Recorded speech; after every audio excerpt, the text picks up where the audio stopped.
मीठे बाबा बोले, मीठे बच्चे, बाप से सर्व संबंधों का सुख लेना है, क्योंकि जब तक हम सुख लेंगे नहीं तब तक हम दैहिक दुनिया के जितने भी संबंध हैं उससे छूटेंगे ही नहीं।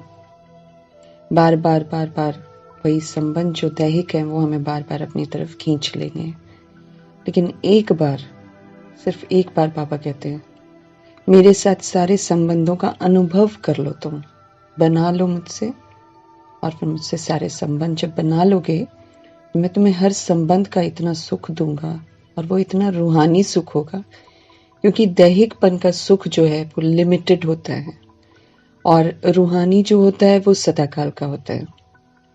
तो लिमिटेड वाला जो सुख है वो तृप्त नहीं करता हम आत्माओं को, इसलिए हम इतने सारे संबंध बनाते हैं, लेकिन हमारा कोई भी संबंध बड़ा स्थायी नहीं होता। उसमें लड़ाई झगड़े, मतभेद, डिससैटिस्फैक्शन जरूर होता है, क्योंकि आत्मा आत्मा को नहीं दे रही होती है ना, तो दैहिक भान में दे रही होती है। तो दैहिक भान तो अधूरा है, वो उसमें स्वार्थ होता है, उसमें देते हैं कलयुग में, वो भी हाँ, कलयुग में जब हम देते हैं कुछ तो हम हमेशा रिटर्न की उम्मीद जरूर रखते हैं। कोई भी चीज का रिटर्न चाहिए होता है, दिया है तो फिर उतना चाहिए भी, वैसा वाला होता है। इसीलिए स्वार्थ से भरपूर होता है, तो कोई भी देहधारी किसी देहधारी को तृप्त नहीं कर पाता है, क्योंकि दैहिकपन है, दैहिकपन कभी भी तृप्त नहीं करेगा। रूहानियत जो भगवान की होती है वो तो सुकून देने वाली होती है। भगवान उसके रिटर्न में किसी से भी कुछ नहीं चाहता है, इसीलिए भगवान का देना, जो सुख देने की जो विधि है और जो सुख जो वो देते हैं, उससे जो सुकून मिलता है वो बहुत ही अलौकिक होता है और बहुत सुखदायी होता है। रूहानियत इतना सुख देती है कि आत्मा बिल्कुल तृप्त हो जाती है। फिर जो एक बार वो संबंधों का सुख भगवान से अनुभव कर लेती है, फिर उसे किसी और चीज की जरूरत अच्छा ही नहीं लगेगा उसे। हम खाने पीने की चीजों में देख लें, अगर कोई चीज अच्छी बन गई है या अच्छी लगती है तो फिर उसके बाद जितने भी चीजें आप रख दो तो वो सुपीरियर ही रहेगी। ऐसे ही जब हम भगवान से मिला हुआ सुख चख लेते हैं तो फिर मुझे कोई संबंध आकर्षित कर ही नहीं सकता है। और मेरा लास्ट पेपर नष्ट मोह का है। किसी भी चीज से या किसी भी देहधारी, किसी भी वस्तु वैभव से मोह नहीं होना चाहिए, ये मोह मुझे फेल करा देगा। इसीलिए भगवान कहते हैं कि संबंधों की परीक्षा बड़ी जबरदस्त आनी है। सारे संबंध अपनी तरफ खींचेंगे, जिसके साथ मैंने बनाए होंगे ना, वो अपनी तरफ भिन्न भिन्न तरीके से मुझे खींचेंगे। लेकिन अगर मैं आत्मा समय रहते भगवान की मौजूदगी में, जब तक भगवान की मुरलियां मुझे आत्मा को मिल रही हैं, तब तक अगर मैं सारे संबंध भगवान से बना लूं और फिर उसका सुख ले लूं भगवान से और सबसे बुद्धि की प्रीत निकाल दूं, तो हम नष्ट मोह के पेपर में एकदम आराम से पास हो जाएंगे। सबसे डिफिकल्ट पेपर है ये। सुप्रीम टीचर जो हम आत्माओं का है, हम आत्माओं को पढ़ाता भी है, हम आत्माओं को कौन कौन से क्वेश्चंस आते हैं वो भी बता देता है, उन क्वेश्चंस का जवाब कैसे देना है वो भी बता देता है, सब कुछ बता देता है। फिर भी 108 पास होते हैं ना। मोह कितना खतरनाक सब्जेक्ट है, जिसके वश होकर आत्माएं पाठ बजा रही हैं। छोटी छोटी चीजों से मोह है, अपने शरीर से मोह है, शरीर के संबंधों से बहुत मोह। संबंध नहीं है वो, बंधनों से मोह है। बंधन है, बांध कर रखते हैं एक दूसरे को, है ना। अपने को जो पसंद है वही होना चाहिए, वो है ना, लॉट्स ऑफ बंधन। एक बार कोई विकारी हथियाला बांध लेता है ना, उसके पहले वो आजाद होता है। आत्मा जो होती है आजाद होती है, उसको थोड़ी फ्रीडम होती है, लेकिन एक बार वो बंधती विकारी हत्याले में इसलिए है, ये सोच कर कि मैं आजाद हो जाऊंगी और भी आजाद हो जाऊंगी। वो माँ बाप के शरीर के, माँ बाप के बंधनों से मुक्त होती है और वो सोचती है कि मैं फ्री हो जाऊंगी, लेकिन वो सबसे खतरनाक बंधन में बंध जाती है जब वो विकारी हत्याला बांध देती है। वो तो फिर अनएंडिंग है, उसका तो मतलब बाहर निकलने का कोई चांस ही नहीं है, कि चाह कर भी आत्मा बाहर नहीं निकल पाती है। तो भगवान हम आत्माओं को वो सारे बंधनों से मुक्त करता है, क्योंकि वो बंधन मुझे फेल करा देंगे। वो बंधन मेरे कार्मिक अकाउंट हैं, वो बंधन झूठ है, वो मेरा साथ कभी भी नहीं देंगे। आत्मा का साथ कोई बंधन नहीं देता ना। तो इसलिए भगवान बार बार हम आत्माओं को ये बोलता है कि अब तुम अपने आप को बदल लो ना, वरना संसार मेरा बदल जाता है। क्योंकि वो मुझे मेरी असली पहचान देता है। मेरी असली पहचान है कि मैं एक आत्मा हूँ, मैं निराकारी हूँ, मैं ज्योति बिंदु हूँ, मैं चैतन्य हूँ, मैं अमर हूँ, मैं कभी भी मरती नहीं, कटती नहीं, जलती नहीं। मैं आत्मा ही शरीर लेकर पाठ बजाती हूँ। तो ये मेरी ओरिजिनलिटी है कि मैं ओरिजिनल में परमधाम निवासी हूँ। मैं तो, मेरा बाप, मेरा माँ, सब कुछ मेरे निराकार परमपिता परमात्मा है। मैं ऊपर से नीचे आई थी, मैं सतोगुणी थी, और जब मैं नीचे आई थी तो मैंने सतयुगी पाठ बजाया था। लेकिन फिर मैं विस्मृत हो गई और गलत राह पर चल गई, तो मैं फिर रजोगुणी बन गई, फिर मैं तमोगुणी बन गई। अब मुझ आत्मा को भगवान कहते हैं, जो रजोगुणी और तमोगुणी के तूने अपने दिमाग पर, बुद्धि पर जो परतें जमा रखी हैं 63 जन्म लेकर, अब इनको विस्मृत हो जाओ, इनसे इनको उतारो। और इनको उतारने के लिए वो बड़ी सहज विधि हम आत्माओं को बताते हैं कि सतयुगी तरीके से सोचना शुरू करो और सतोगुणी तरीके से सोचना शुरू करो, क्योंकि वो तुम्हारी ओरिजिनलिटी है।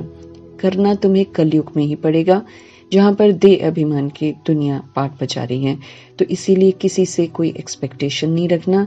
उसके लिए भगवान कहते हैं कि देह के भान को आप छोड़ते जाओ, देह के अभिमान को आप छोड़ते जाओ, ऊपर की स्थिति में अब आप आते जाओ, मेरे से संबंध जोड़ते जाओ, फरिश्ता स्थिति बना लो। दुनिया में जो भी कुछ हो रहा है, बंधनों से संबंध जो भी होता है, उसको सुनना बंद कर दो, क्योंकि भगवान कहते हैं अब वो सुनो जो मैं तुम्हें सुना रहा हूँ, अब वो देखो जो मैं तुम्हें दिखा रहा हूँ, अब वो बोलो जो मैं तुम्हें बुलवा रहा हूँ। तो तुम धीरे धीरे इन परतों से मुक्त हो जाओगे जो तुम्हें गिरती कला में लेकर गए हैं।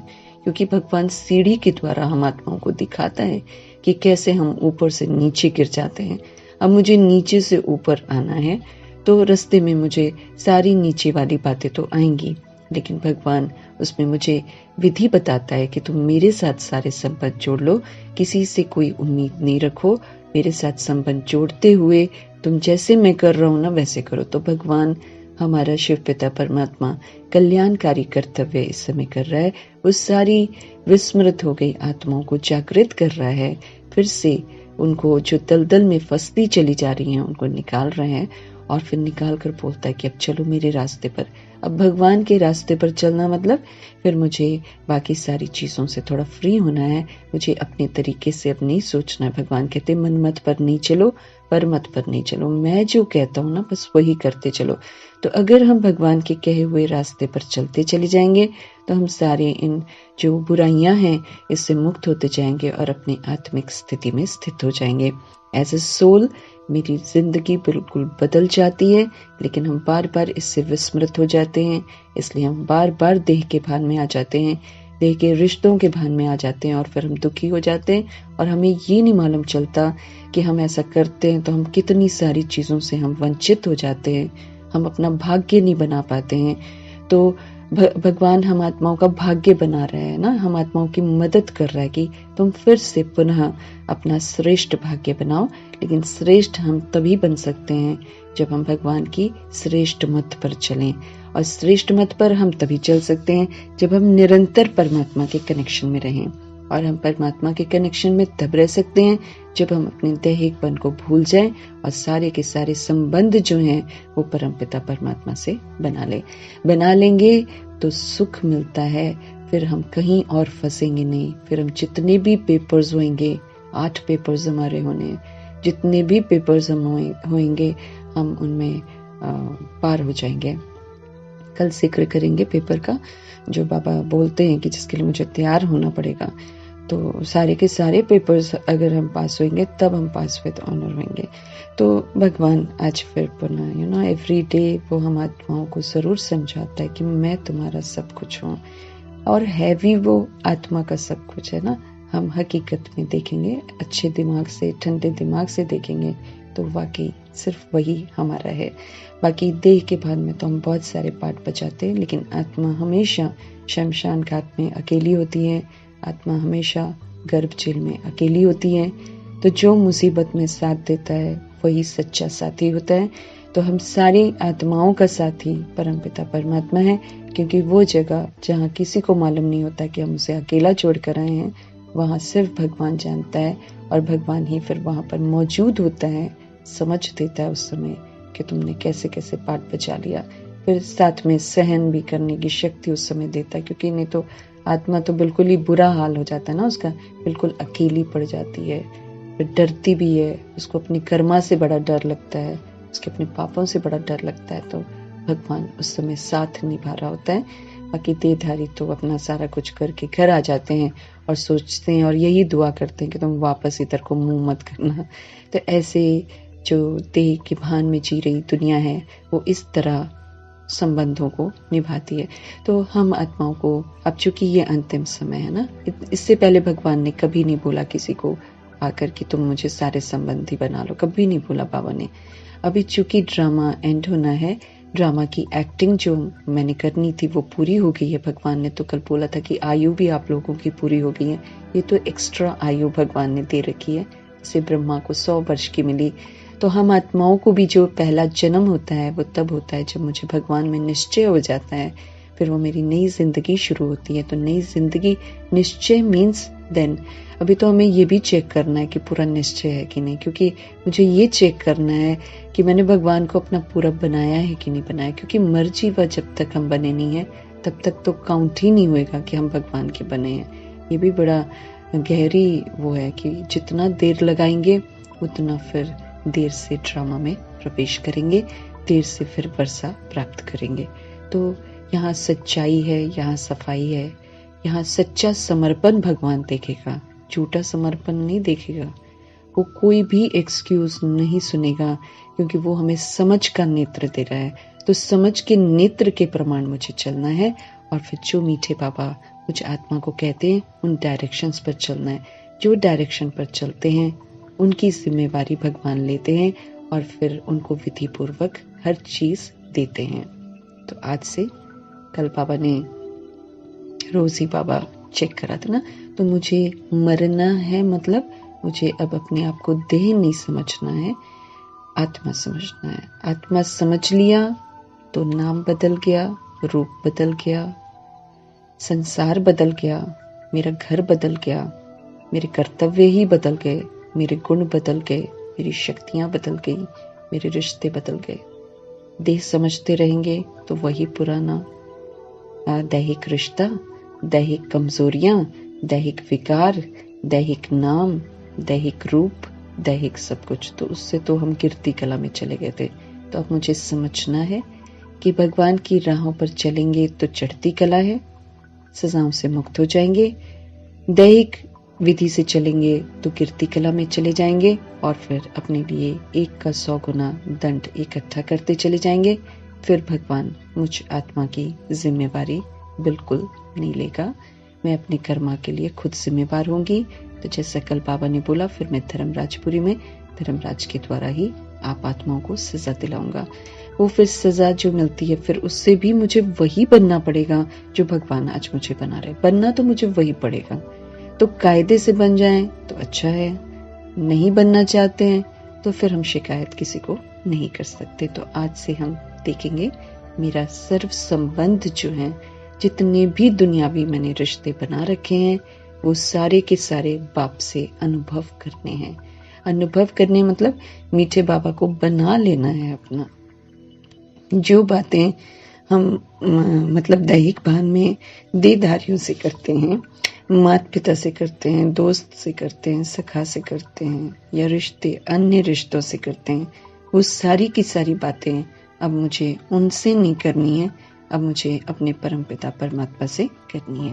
वरना जैसे फादर के साथ बात करते तो उनके फादर के रूप में उनको पिताजी ऐसे, बाबा ऐसे, बाबा ऐसे, माना प्यार से एकदम स्वीकार करके कि वो मेरा पिता है। तो हर बात पिता के नाते शिव बाबा से करनी है, हर बात माँ के नाते शिव बाबा से करनी है, और फिर अन्य जो दोस्त सखा जो भी है जिनके संग भी हम अपना शेयर करते होंगे फीलिंग्स, वो सारी इन्हीं से करनी है। बच्चे का मुंह बड़ा जबरदस्त होता है, तो बच्चा सबसे पहले शिव पिता परमात्मा को बनाना है, उन्हीं से बातें करनी है, उन्हीं को खिलाना है, उन्हीं को पिलाना है। फिर जो वो खा लेंगे पी लेंगे वही फिर हमने आपस में डिस्ट्रीब्यूट करके खाना है, as children of God, not as कि हम अपने बच्चों को खिला रहे हैं, हम अपने रिश्तों को खिला रहे हैं। वो वाला जो भान है ना, जीना है मुझे ना, क्योंकि जिएंगे नहीं तो सबूत कैसे देंगे, सबूत देना है। ऐसे नहीं मानेगा भगवान। अगर मैं बोल दूंगी ना कि मेरे तो सारे संबंध भगवान से हैं, नहीं मानेगा वो देखेगा कि कितना दैहिक रिश्तों को छोड़ दिया है वो, क्योंकि वो तो रीड करेगा ना, वो तो मेरे मन की फीलिंग्स को रीड कर लेगा। तो झूठ तो मैं बोल नहीं सकती उनसे। तो सच्चा संबंध बनाना है, माना बच्चा वो मेरा है तो वो फिर बच्चा है। फिर बाकी जितने दैहिक बच्चे हैं उनको फिर बच्चा नहीं अपना समझना है। फिर अगर शिव पिता परमात्मा वाइफ है, जैसे मेल जो होएगा वो वाइफ बोलेगा ना, तो अगर शिव पिता परमात्मा को सजनी बना लिया है, अगर वो वाइफ है, तो फिर वफादारी चाहिए। फिर कभी जिक्र नहीं होना चाहिए कि जो घर में है वो वाइफ है। ऐसे ही अवेयरनेस, अवेयरनेस के साथ मुझे जीना है। ऐसे ही बुद्धि से, अब घर में सारे नहीं चलते हैं ना, तो बुद्धि से बिल्कुल उस चीज को क्लियर रखना है कि अब ये युगल नहीं है ना, अब ये हस्बैंड नहीं है, अब he is just a soul in this body, और मेरा कार्मिक अकाउंट है।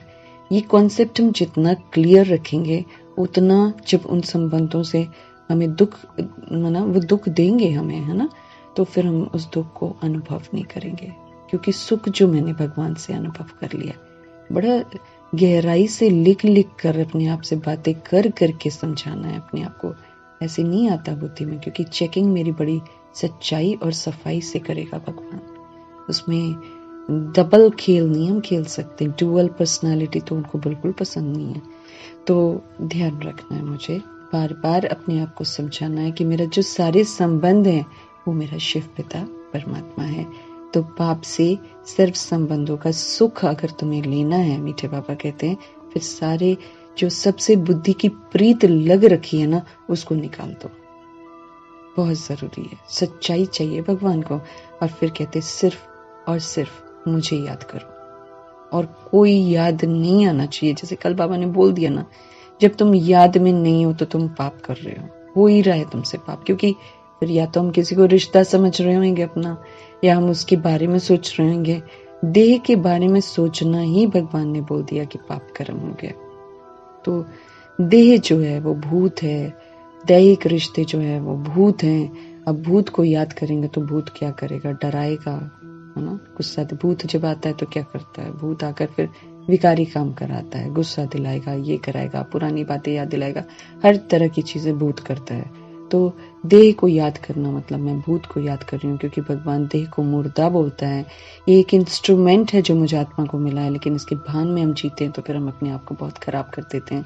तो भगवान कहते हैं अब सबसे बुद्धि का योग, अब जो प्रीत रखी है ना मुझे, वो प्रीत निकाल देनी है, और सारी की सारी प्रीत शिव पिता परमात्मा से मुझे लगानी है। तो भगवान कहते यही तो एक मंजिल है, क्योंकि पहुंचना है ना भगवान के पास। हम कहाँ जा रहे हैं, हम रिटर्न कर रहे हैं कहाँ, भगवान दूर परम धाम में है। उन्हें अनुभव हम यहाँ करते हैं, लेकिन बैठा तो परम धाम में। रेस चल रही है सभी आत्माओं की, पहुंचना है। अब मम्मा बाबा सबसे पहले पहुंच गए बाबा के पास, है ना, रेसिंग में। यूं तो सूक्ष्म वतन में पाठ बजा रहे, तो सूक्ष्म वतन तक तो पहुंच गए ना। तो अब वहां से उन्होंने गेट खोल देना है। वो जस्ट वेट कर रहे हैं कि सारी की सारी आत्माएं जो हैं 108 तो कम से कम सूक्ष्म वतन के लायक बन जाएं, तो वो गेट खोल देंगे। गेट खोल देंगे तो फिर उड़ जाएंगे वो लोग सारे। तो उड़ना है ना, तो हम रेस में हैं। अब इस रेस में देखा जाता है कौन भगवान तक सबसे पहले पहुंचता है। तो भगवान तक पहुंचने के लिए बहुत जरूरी है कि भगवान के श्रीमत के प्रमाण चले, नहीं तो भगवान के पास पहुंचेंगे कैसे। तो ये सारी जीते जी जो परतें मैंने बना रखी हैं, जो रिश्ते मैंने बना रखे हैं, इसको मुझे छोड़ते चले जाना है। जितना छोड़ती जाऊंगी उतना उनके समीप पहुंचती जाऊंगी। वो मेरी मंजिल है। मंजिल तक पहुंचने के लिए भगवान कहते हैं सारे संबंध का सुख मेरे से ले लो, क्योंकि सुख लेते लेते ही ऊपर पहुंचूंगी। छोड़ती चली जाऊंगी ना फिर नीचे। जैसे बाप का सुख, माँ का सुख है ना, बच्चों का सुख, दोस्त का सुख, सखे का सुख, अड़ोसी पड़ोसी का सुख, जितने भी रिश्ते और जेठानी देवरानी पत्नी जितने भी रिश्ते हैं उन सब छोड़ते चले जाओ, छोड़ते। नाना नानी दादा दादी सारे रिश्ते सब एकदम, इतने पूछ है लंबी सी, हनुमान जी की पूछ जो इतनी लंबी दिखा, वो पूछ क्या है? रिश्तों की पूछ। और 63 जन्मों में न जाने हमने कितनी लंबी इस पूछ को, इसको खुद ही चलाना पड़ेगा, खुद ही खत्म करना पड़ेगा, खुद ही इससे विस्मृत होना पड़ेगा, क्योंकि मैंने विकार के वश होकर इस पूछ को अपने पीछे लगा रखा है। तो खुद ही कहते ना, अपनी ही खुद की पूछ को लगाकर फिर अपनी जो देह भान की लंका है उसको खुद ही आग लगानी पड़ेगी। स्थूल आग नहीं लगाते हैं हम, यहाँ योग की अग्नि में भगवान को याद करके, सच्चाई को समझ करके फिर हम इसको आग लगाते हैं।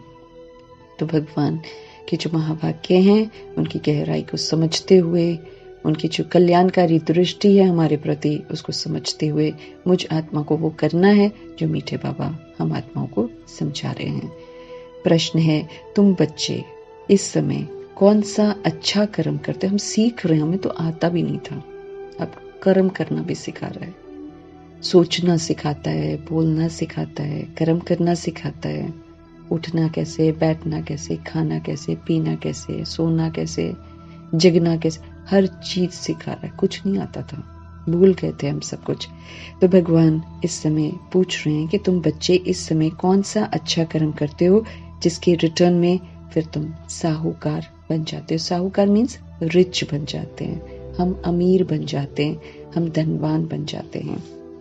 उत्तर है, सबसे अच्छे से अच्छा कर्म है ज्ञान रत्नों का दान करना।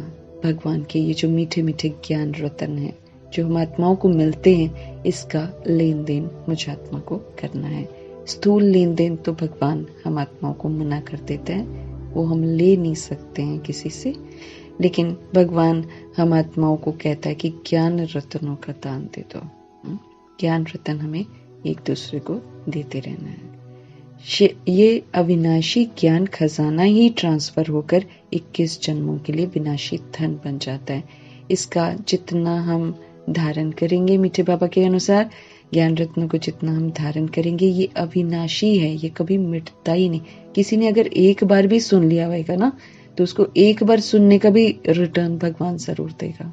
ये अविनाशी है, ये कभी खत्म नहीं होता, इसका रिटर्न जरूर मिलता है। एक बार भी किसी ने कहा हो हाँ ये बात तो ठीक है, चला भले ना हो तो भी उसको रिटर्न जरूर देगा।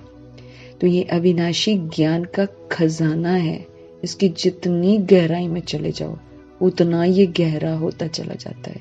ये 4 पेज की मुरली घंटों चल सकती है अगर हम इसमें गहराई में चले जाए तो ये ज्ञान खजाना है भगवान का, ये ट्रांसफर हो 21 जन्मों के लिए, फिर मेरे लिए विनाशी धन बन जाएगा। इसकी जितना मैं आत्मा इसको स्वीकार करूंगी, जितना मैं आत्मा इसको धारण करूंगी, उतना मैं दूसरे से शेयर करूंगी और उतना वो मेरे 21 जन्मों के लिए विनाशी धन जो है वो जमा होता चला जा रहा है। वहां जो धन मिलता है ना, वो यहाँ के ज्ञान रत्नों की धारणा से होता है, इसलिए सबसे धनवान नारायण जी बनते हैं।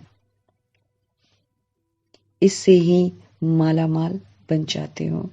जो जितना ज्ञान रत्नों को धारण करता है, माना अपनी जिंदगी में उसको जीता है, दूसरों को फिर वैसे ही धारण कराते हैं, उतना वो साहूकार धनवान बनते हैं।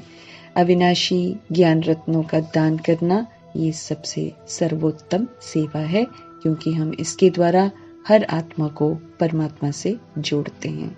मेरा काम यही होना चाहिए कि हर आत्मा जो है वो परमात्मा से जुड़ती चली जाए। ओम शांति। शिव बाबा अपने सालिग्राम बच्चों को समझाते हैं। सालिग्राम बच्चे ये वो बच्चे हैं जो आत्म अभिमानी बनते हैं, सब नहीं बनते हैं। जो बच्चे आत्म अभिमानी बन जाएंगे वो सालिग्राम कहलाते हैं। इसीलिए शिवलिंग जब आप देखेंगे ना मंदिर में, जहाँ शिवलिंग बना होता है, वहां उनके इर्द गिर्द जो रखे होते हैं ना छोटे छोटे, वो 3 या 4 ही होते हैं, ज्यादा नहीं होते हैं। यूं आप मंदिर बड़े में चले जाओ तो बड़े शिवलिंग के साथ बहुत सारे होंगे, लेकिन जो मंदिर में आम मंदिर में बने होते हैं उनमें एक गणेशा होता है, शायद एक पार्वती होती हैं, एक शायद कुछ और होता है, मतलब छोटे छोटे 2-3 रखे होते हैं। तो वो सालिग्राम होते हैं, क्योंकि सिर्फ थोड़ी सी आत्माएं ही आत्म अभिमानी बनती हैं। आत्मा समझकर, आत्मा के स्वधर्म में रहकर पाठ बजाती बहुत कम आत्माएं होती हैं। तो उनको समझाता है बाबा, क्योंकि भगवान मुरली तो सबके लिए चलाता है। भगवान जानता है कि सबको जागृत करना है, लेकिन जो काम के, जो कार्यों के इशारे होते हैं ना, वो सिलेक्टिव बच्चों को ही दे रहा होता है। और वो सिलेक्टिव बच्चे जो होते हैं ना, वो समझ भी रहे होते हैं। जैसे दादियां ना, समझ, सबको उतना नहीं डांटता था बाबा, सबको उतना धर्मराज नहीं दिखाता था जैसे दादियों को दिखाया था, क्योंकि उनको मालूम था ये कैरी करेंगी आगे तक यज्ञ को बहुत अच्छी तरह। तो उनको उनके साथ सख्ती करना, कहीं दैहिक बात करते हुए प्रकाशमणि दादी ने एक दिन बस किसी के 6 महीने, मतलब 1-2 महीने क्लास में नहीं बैठने देगा बाबा। ऐसे सबको नहीं करता था, किसी किसी को सेवा करके ही खाना है, किसी किसी को किया, सबको नहीं किया। जिनमें उनको ये था कि ये सालिग्राम बच्चे बनने वाले हैं, उन पर सख्ती करता है, सब पर नहीं करता है, छोड़ देता है जो नहीं करना चाहते। लेकिन जिन्हें वो पहचान जाता है कि ये मेरे कार्य में सहयोगी बनने वाले हैं, ये अष्ट रत्न हैं, उनको उनको उनके साथ सख्ती करता है ज्यादा, उनको दिखाता है सब कुछ। तो दादियों को सब कुछ दिखाया, तो दादियों ने भी बड़ी ईमानदारी से, बड़ी वफादारी से इस यज्ञ को बहुत अच्छे से संभाला। जब बाप दादा अव्यक्त हो गए तो शिव बाबा अपने सालिग्राम बच्चों को समझाते, समझ देते, क्योंकि वो समझते हैं ना, ये है परमात्मा का अपने बच्चों आत्माओं प्रति ज्ञान, क्योंकि वो देता ही आत्मा के प्रति ज्ञान है। इसलिए जो अपने को आत्मा समझकर ज्ञान सुनते हैं, उनको समझ देता है। आत्मा आत्मा को ज्ञान नहीं दे सकती, हम लोग नहीं दे सकते हैं एक दूसरे को ज्ञान। परमात्मा शिव बैठकर ब्रह्मा, सरस्वती और तुम लकी स्टार्स बच्चों प्रति बैठ समझाते हैं, इसलिए इनको परमात्म ज्ञान कहा जाता है। यहाँ पर हम सब तो शूद्र बन जाते हैं ना, शूद्र से फिर वो शूद्रता को हटाते हैं और फिर ब्राह्मण बनाते हैं, पवित्रता की प्रतिज्ञा कराते हैं और फिर संबोधित करते हैं। तो परमात्मा शिव बैठकर ब्रह्मा, सरस्वती, वफादार बच्चे जो हैं, और फिर लकी स्टार्स बच्चे, यानी कि जो सालिग्राम बनते हैं, आत्म अभिमानी बनते हैं, उनके प्रति बैठ समझाते हैं, इसलिए इनको परमात्म ज्ञान कहा जाता है। परमात्मा तो एक ही है, बाकी जो क्रिएशन है क्रिएटर की है। जैसे लौकिक बाप ऐसे नहीं कहेगा कि ये सब हमारे रूप हैं, नहीं, कहेगा ये हमारी रचना है। माने जो बच्चे बच्चे होते ना, उसको रचना बोलेगा। तो ये जो रूहानी बाप है हमारा परमपिता परमात्मा, जिसे भी पाठ मिला हुआ है, वही मुख्य एक्टर है, मुख्य क्रिएटर है और मुख्य डायरेक्टर है। एक्टर भी भगवान है, सुपर एक्टर है ना।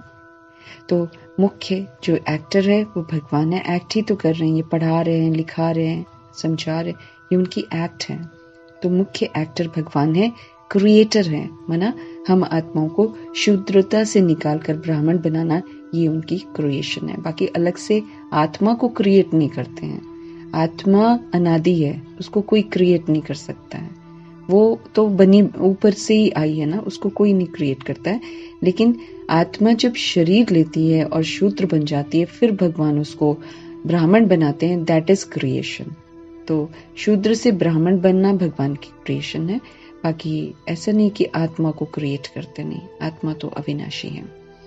और फिर डायरेक्टर भी भगवान है, मुख्य डायरेक्टर भगवान है, क्योंकि अब वो हम आत्मा को डायरेक्शन देते हैं, समझ देते हैं कि कैसे पाठ बजाना चाहिए, नहीं तो हमको आता नहीं था। आत्मा को क्रिएटर नहीं कहेंगे, आत्मा क्रिएट नहीं करती है। परमात्मा के लिए कहा जाता है तुम्हारी गत मत तुम ही जानो। उनकी गति देने का तरीका भी कितना अद्भुत है, कभी सोचा भी नहीं था। और उनकी मत तो अद्भुत है ना। गति भी कि तुम करो तो फिर तुम्हारी गति हो जाएगी, और गुप्त रीति से आकर कराता है सारा कुछ, कोई भपका नहीं दिखाता, कोई शोबाजी नहीं, कोई हुक्म नहीं, कुछ नहीं, गुप्त आकर सबको समझा रहा है। और फिर मत भी कितनी निराली है, कोई लड़ाई झगड़ा नहीं करना है, कोई बदले की भावना नहीं रखनी है, कोई पास्ट को याद करके रोना धोना नहीं है, कुछ भी नहीं करना है। दिव्यता को यूज करते जाओ, अच्छे बनते चले जाओ, सत्य बनते जाओ, सत्यता में स्थित होते जाओ। झूठ छूटता जाएगा क्योंकि हम झूठा जिंदगी जी रहे थे। तो विधि ही उनकी बड़ी निराली है, कोई शोर शराबा नहीं, साइलेंस में रहो, साइलेंस में रियलाइज करो, साइलेंस में अपनी बुराइयों को समझ से छोड़ते जाओ, साइलेंस में दिव्यता को धारण करते जाओ। छोड़ने के लिए भी भगवान कहता मेहनत मत करो, जो मैं दिव्यता सत्यता सभ्यता सिखा रहा हूँ उसको जीवन में धारण रखने का अटेंशन बस रखो। हम अटेंशन नहीं रखते, उससे विस्मृत हो जाते हैं। अटेंशन रखो, भगवान कहते सब कुछ। तो उनकी जो डायरेक्शंस हैं, उनकी जो गति देने का तरीका है, उनकी जो मत है निराली है। गति में भी सदगति भी देते हैं तो गति भी देते हैं। फिर दोनों के लिए भगवान बड़ी अच्छी विधि बताते हैं, पहले समझ देते हैं, फिर हम आत्माओं को कहते हैं कि जियो पहले यहाँ पर। ऐसे ही वर्षा नहीं देता है ना। मुक्ति मतलब गति, तो फिर मुक्ति गति मतलब भगवान कहते फिर जो तुम अशरीरी थे ना, फिर से तुम अशरीरी बनो। वो जो तुम्हारा दैहिक भान है उसको खत्म करो ना। फिर उसके लिए सतोगुणी मुझे बनाता है। फिर भगवान मुझे आत्मा को सतोगुणी के बाद सतयुगी बनने को बोलता है ना। तो सतयुगी बनते हैं तो हम सारे बंधनों से मुक्त होकर अपना पाठ बचाते हैं। हम किसी से कुछ लेना नहीं चाहते हैं, लेकिन सेवाधारी बनकर हम करते हैं। तो जब हम सेवाधारी बनकर घर गृहस्थ में रहते, जीवन मुक्त अवस्था में रहते हैं, तो हमें जीवन मुक्ति का वर्षा मिलता है। तो गत मत जो है भगवान की, वो बड़ी न्यारी है। वो तो हम सब गाते होते थे, या फिर जब प्रे करते थे तो ये सब बोलते हैं। गुरु ग्रंथ साहिब में तो रोज अरदास में ये लोग बोलते हैं, रोज ही अरदास होती है, तुम्हारी गत मत तुम ही जानो। मैंने तो बोलते हैं लेकिन हम समझते नहीं है। अब हमें समझ में आता है कि वाकई न्यारी है भगवान की मत भी, भगवान की गत भी, और भगवान का आना भी, और भगवान का पढ़ाना भी, उनका मुख्य एक्टर बनना, उनका क्रिएटर बनना, उनका डायरेक्टर बनना अब मुझे समझ में आता है।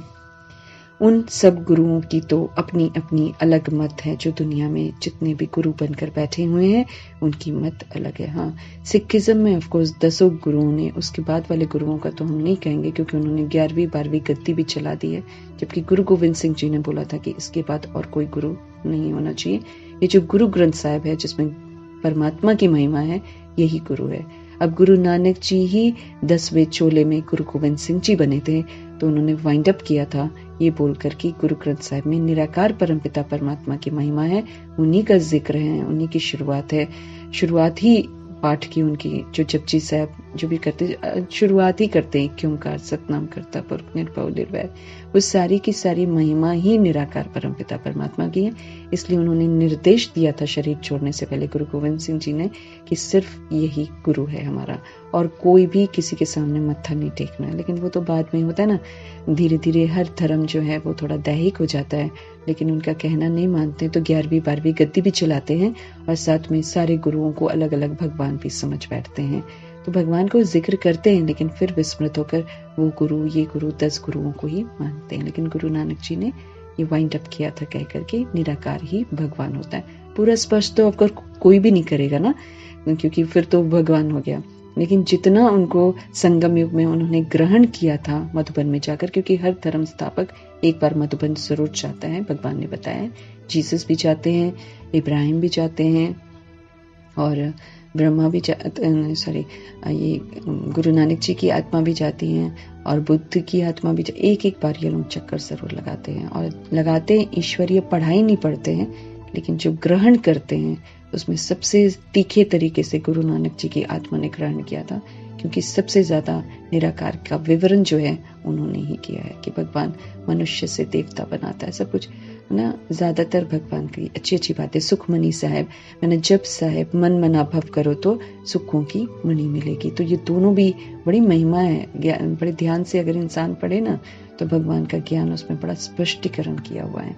तो भगवान जो है बाकी गुरु, बाकी जो जितने भी दैहिक गुरु है ना उनको 10 गुरुओं को छोड़कर, क्योंकि उन्होंने परमात्मा से जोड़ा है, लेकिन बाकी जितने भी गुरु हैं जो दैहिक गुरु बनते हैं वो अपनी अपनी अलग मत बताते हैं। इसलिए परमात्मा आकर फिर एक मत देते हैं, खुद ही बन जाते हैं। भगवान कहते मैं ही तुम्हारा बाप मैं ही तुम्हारा टीचर और मैं ही तुम्हारा सतगुरु। इधर उधर जाने की तुम्हें जरूरत ही नहीं है, इसलिए खुद ही बन जाते हैं। क्यों? क्योंकि दुनिया के जो गुरु हैं उनकी अपनी अलग अलग मतें हैं।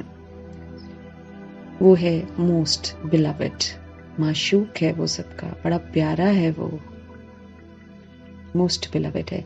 उस एक के साथ अब बुद्धि योग लगाना है। सुखदाई है वो, जो आत्मा को चाहिए वो सिर्फ वही दे सकता है और कोई दे नहीं सकता है।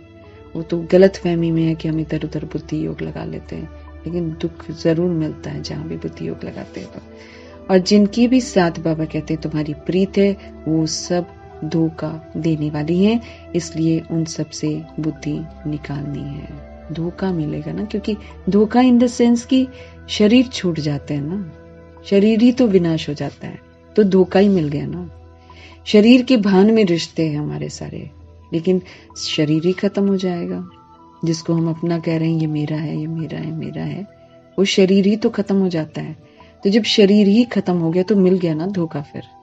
इसलिए भगवान कहते हैं फिर तुम रोते हो, फिर दुखी होते हो, है ना। जो अटैचमेंट में ज्यादा आ जाता है वो दुखी होता है, तो फिर धोखा देने वाली चीजें हैं ये, भगवान कहते हैं। साफ समझा रहा है, मेरा बच्चा देखेगा मुझे फ्यूचर में, ये मेरा परिवार। वरना ड्रामा ने हर बार दिखाया है कि तुम्हारा कोई नहीं है, फिर भी इंसान ना मृत तृष्णा में जीता है और बनाता है परिवार। ये मेरे बुढ़ापे में देख लेगा, ये मुझे वो देख लेगा। नहीं देखता है कोई वैसा ना, नहीं देख पाता, क्योंकि हमें पता ही नहीं है कौन पहले। आजकल तो वैसे ही अकाली मृत्यु का समय है, तो छोटे शरीर में लोग मर जाते हैं, तो अभी तो बड़ा खौफनाक इस तरह का समय आना, कौन कब किसका कार्मिक अकाउंट खत्म, क्योंकि कार्मिक अकाउंट से वो रिश्ता बनता है। तो कार्मिक अकाउंट तुम कभी भी किसी का खत्म हो जाएगा। अभी तो अचानक अचानक बड़े खेल देखने हैं हमने, अचानक अचानक। इसीलिए वो पहले ही बोलता है बच्चे बुद्धि का योग निकाल लो वहां से, तो फिर दुख नहीं होगा। पहले ही आत्मा का कॉन्सेप्ट क्लियर होगा, पहले कार्मिक अकाउंट का कॉन्सेप्ट क्लियर होगा, तो दुख नहीं होगा। पहले डेड बॉडी को देखकर डर लगता था, अब जड़ लगता है। जब कोई छोड़ देता है ना, जड़ लगता है, क्या देख रहे हैं हम इसको, ऐसा अनुभव होता है। वो जो खौफ है वो भगवान ने खत्म कर दिया ना।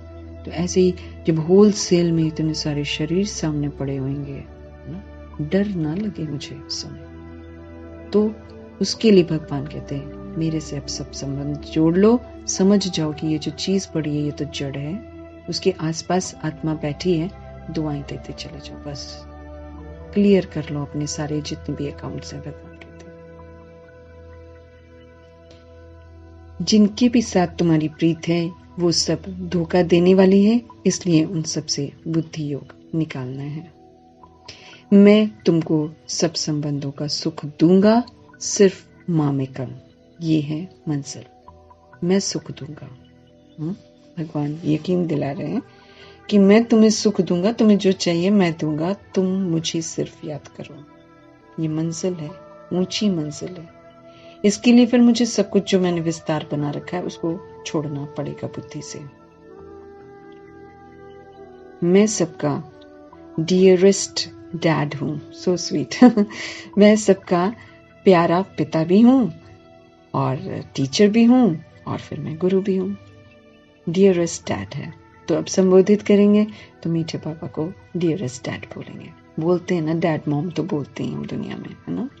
तो वो तो डियरेस्ट नहीं होता, वो तो एक रोल है ना जो आता है। लेकिन हमारा जो डियरेस्ट प्यारा डैड है वो परमपिता परमात्मा है। वही मेरा टीचर और वही मेरा गुरु। तुम समझते हो, उस द्वारा हमको जीवन मुक्ति मिलती है। जीवन मुक्ति, जीना, इसको बोलते हैं जीना, जीवन मुक्ति। परिवार में जी रहे हैं, सबके साथ जी रहे हैं, सब स्वतंत्र हैं, कोई किसी को बांध नहीं रहा है। आप भी अच्छे, कोई हुक्म नहीं, कोई दबाव नहीं, कोई लगाव नहीं। देवी देवता ऐसे जीते हैं ना, सतयुग में ऐसे जीते हैं। वो खुद सृष्टि पर आते हैं, जैसे आएंगे फिर लक्ष्मी नारायण, जैसे राधा और कृष्ण बनते हैं लक्ष्मी नारायण। आह्वान करेंगे ऊपर की आत्माओं का, आ जाओ, हम खेलने आए हैं, आप भी आ जाओ, ऐसे बुलाते हैं। फिर वो सोल नीचे आती है उसको अच्छे से वेलकम करते हैं। फिर जब वो सोल बॉडी उसकी क्रिएट हो जाती है तो उसको बड़े सम्मान के साथ उसको रखते हैं। ये नहीं कहते तू मेरा बच्चा है, तू ये है, तू वो है, पीछे पीछे नहीं भागते, तू खा। हाँ, जरूरत नहीं पड़ती वहां पे, क्योंकि प्रकृति पालना करती है। वहां फीड नहीं करना पड़ता, दूध नहीं पिलाना पड़ता, वहां ये सिस्टम नहीं होता है।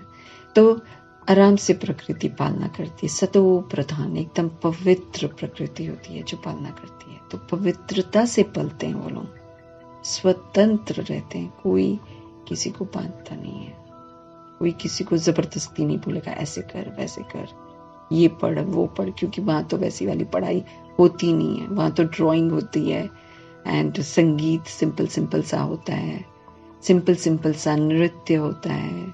बाकी तो प्रकृति ही पूरा सब कुछ करती है। म्यूजिक व्यूजिक जो होता है ना, वो नेचुरल प्रकृति करती है। 69 की मुरली में स्पष्ट किया हुआ बाबा ने, नेचुरल एकदम नेचर पूरा एंजॉय करवाती है। तो वहां जीवन मुक्त हैं, हम जीवन में रहते हैं, लेकिन बंधन कोई भी नहीं है किसी का। 150 वर्ष अपना जीते हैं, 150 वर्ष के बाद हम अपना शरीर छोड़ देते हैं। कोई रोता धोता नहीं है किसी के साथ, कोई वो अंतिम संस्कार वगैरह नहीं करता है। वहाँ कोई इलेक्ट्रॉनिक सिस्टम होता है, वहीं पर बॉडी को वो कर देते हैं, डाल देते हैं और फिर बॉडी खत्म। बस उसका कोई अंश वंश वैसा कुछ नहीं रहता। खत्म मीन्स खत्म, फिर दूसरी बॉडी लेते हैं। ऐसे वहां पर रोना धोना नहीं, ना जन्म लेते रोना है, तो न जिंदगी में रोना है, ना एंड में रोना है, ना कोई दुख है, ना तकलीफ है, ना कुछ है। एकदम आराम की जिंदगी होती है। तो जीवन मुक्त है। अब भगवान मुझे आत्मा को क्या बोलते हैं, यहाँ पर जो तुम अब जी रहे हो, जो तुमने बंधन बना रखे हैं ना, अब समझ से सेवाधारी बनकर इसमें निर्बंधन होकर वही वाले संस्कार बनाओ जो सतयुग में चाहिए, जीवन मुक्त के। इसीलिए भगवान कहते हैं इसको जियो। अगर हम बंधन में हैं, मेरा तेरा कर रहे हैं, तो मैं तो जीवन मुक्ति के संस्कार बना ही नहीं रही हूँ, और जीवन मुक्ति के संस्कार नहीं बना रही हूँ तो उसमें प्रवेश नहीं कर सकती हूँ। सिंपल सी बात भगवान समझाते हैं हम आत्माओं को। जियो, बाबा कहते हैं जियो, अब समझ से जियो कि ये ऑल कार्मिक अकाउंट्स। मैं कौन, सेवाधारी। मुझे क्या करना है, सेवा करना, चुप करना। किसी से मुझे कुछ नहीं चाहिए, किसी से कोई रिटर्न नहीं चाहिए। खत्म, फिनिश फिनिश फिनिश करते करते अपना अकाउंट खुद क्लियर करना है। तो जीवन मुक्त, फिर भगवान कहते वो तो दैहिक वे में आपको दुख भी देंगे, उल्टा भी बोलेंगे, ये भी करेंगे, तंग भी करेंगे, लेकिन मुझे भगवान कहते नहीं, आपने क्या करना, अगर तुमको जीवन मुक्ति का वर्षा चाहिए ना, तो तुम 7 गुणों को यूज करोगे, तुम 36 गुणों को यूज करोगे, और इन गुणों को यूज करने के लिए अपने साथ अष्ट शक्तियों के शस्त्रों को रख लो। बस दैट्स ऑल, तुम्हारा काम ये है। अगर मैं आत्मा परमात्मा की श्रीमत के प्रमाण कर रही हूँ, तो मैं जीवन मुक्ति के संस्कार बनाती जा रही हूँ। किसी का प्रभाव नहीं, किसी का लगाव नहीं, किसी का दबाव नहीं। किसी के बुरे कर्मा मुझे इफेक्ट नहीं करते, किसी के अच्छे कर्मा मुझे इफेक्ट नहीं करते।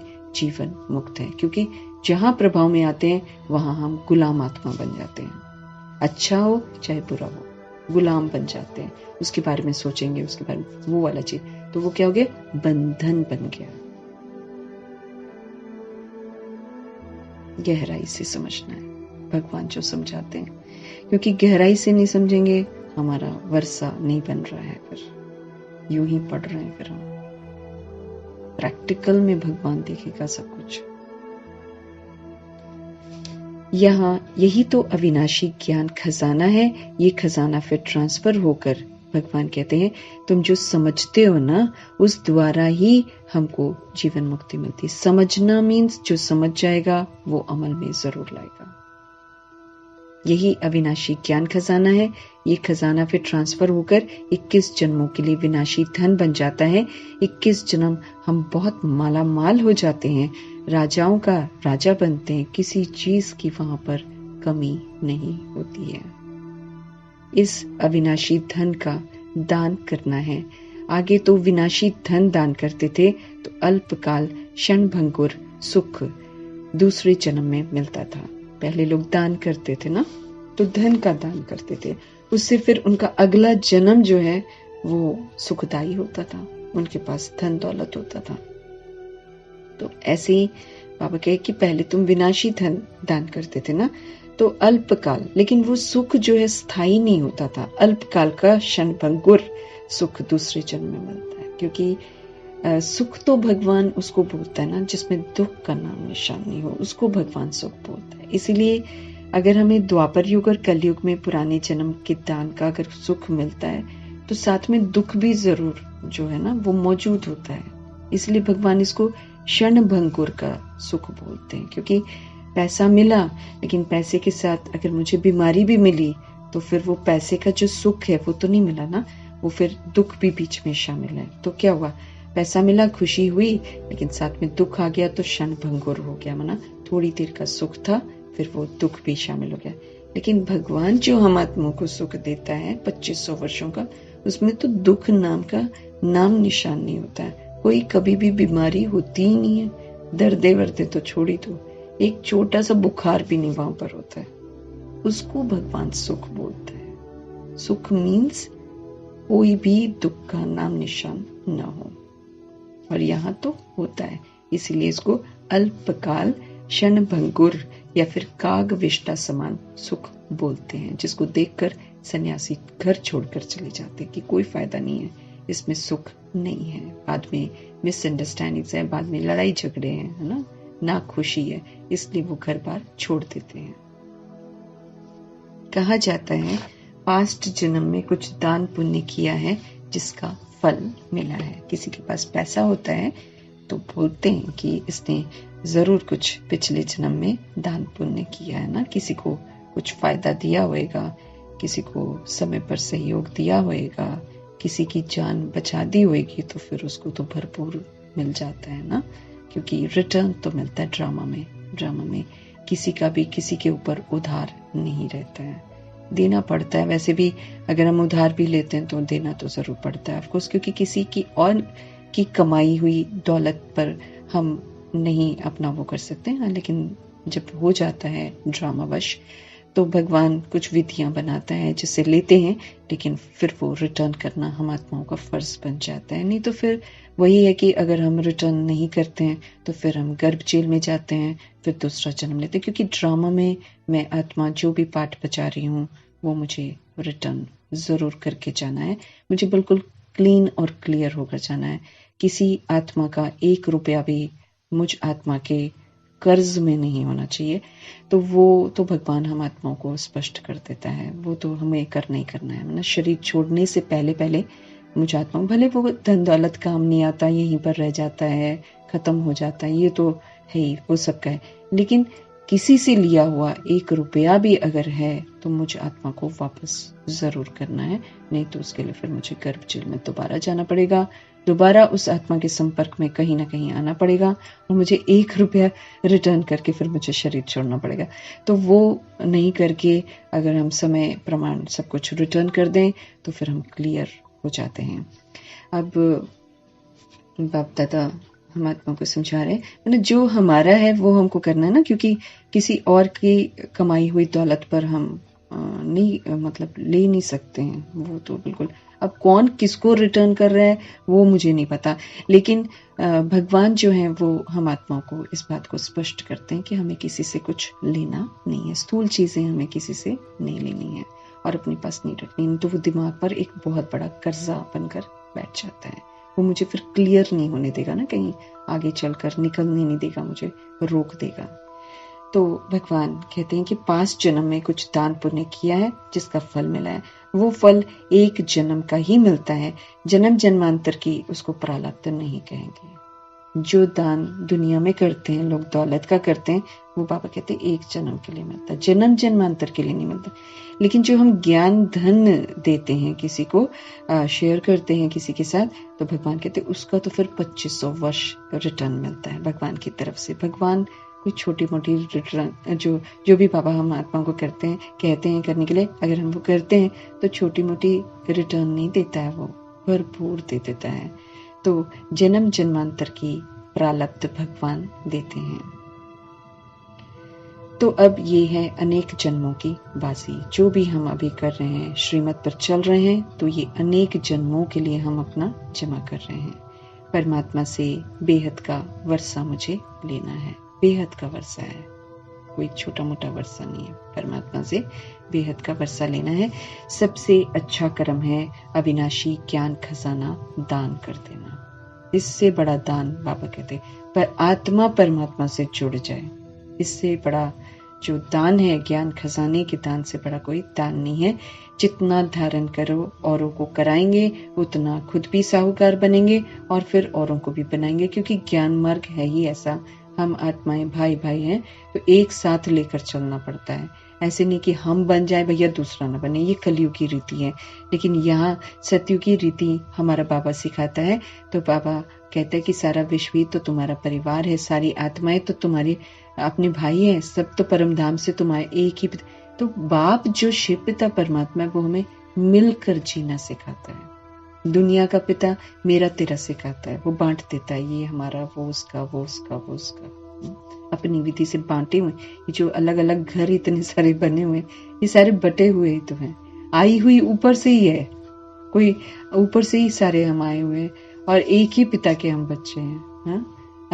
अच्छे मैनर्स वाले हैं हम, उचित धाम के हैं, लेकिन देह के भान में हम कितने बटे हुए हैं कि हम दुश्मनी भी करते हैं, हमेशा द्वेष करके हम दूसरों का बुरा भी कर लेते हैं, है ना। लड़ाइयाँ झगड़े भी हो रहे होते हैं, मर्डर्स भी कर लेते हैं पैसे के लिए, न जाने है ना। ऊपर से आई हुई आत्मा इस समय इतनी बिगड़ जाती है, भगवान के बच्चे बिगड़ जाते हैं, फिर भगवान आकर सुधारते हैं। कैसे? ज्ञान से।